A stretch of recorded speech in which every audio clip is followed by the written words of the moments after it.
মই আজি বাইদেউ আহিছোঁ কালিৰ পৰা আপোনালোকে দেখা পাব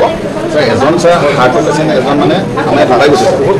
মই বাইদেউ মই সেইকাৰণে লখিমপুৰত আছিলোঁ ডাইৰেক্টলি আহিলোঁ আপোনালোকৰ কথাখিনি শুনিলোঁ আৰু তেওঁলোকৰো শুনিলোঁ অহাকালিৰ পৰা মই একদম ৰাতিপুৱাৰ পৰা এইটো কামত নিজে লাগিম আপোনালোকে একো চিন্তা নকৰিব আৰু বাকী আপুনি যিখিনি মেমৰেণ্ডাম দিছে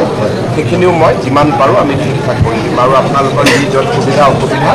ৰাতিপুৱাই আপোনালোকক ডিচিয়ে জনাব মই প্ৰত্যেকখন ঘৰতে কেনেকৈ সহায় কৰিব পাৰোঁ কি কৰিব পাৰোঁ গোটেইখিনি মই আজি ডিচিৰ লগত পাতি আপোনালোকক অহাকালি জনাই দিম ঠিক আছে এই যে 350 ফেমিলিজ তেওঁলোকৰ পুৰা লিষ্টিং কৰি ONGCৰ পৰা আমি যিটো কম্পেনচেশ্যন কৰাব লাগে আপুনি সেই চিষ্টেমটো বনাই দিব চিন্তা কৰিব নালাগে কম্পেনচেশ্যন ন ক্ষতিপূৰণ মানে ONGC হওক অন্য ধৰণে হওক আমি মানুহৰ কষ্টত কৰিব নিদিওঁ কালিৰ পৰাই আপোনালোকে ভাল পাব মই যিমান পাৰোঁ মই সহায়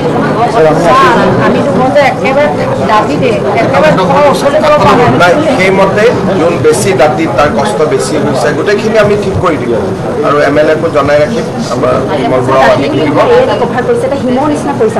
গমে আপোনালোকৰ গম পাইছোঁ আপোনালোকে নহ'লে ইমান কষ্ট দিয়া কিয় থাকিব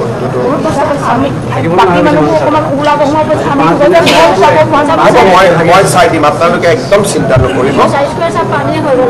মই চব চাই দিম আপোনালোকে একদম চিন্তা নকৰিব খেতি পথাৰ খুন্দি যি হৈছে গোটেইখিনি আমি ঠিক কৰিম একদম আপোনালোকক প্ৰথমতে আমাৰ কাম হ'ল এইটো বন্ধ কৰা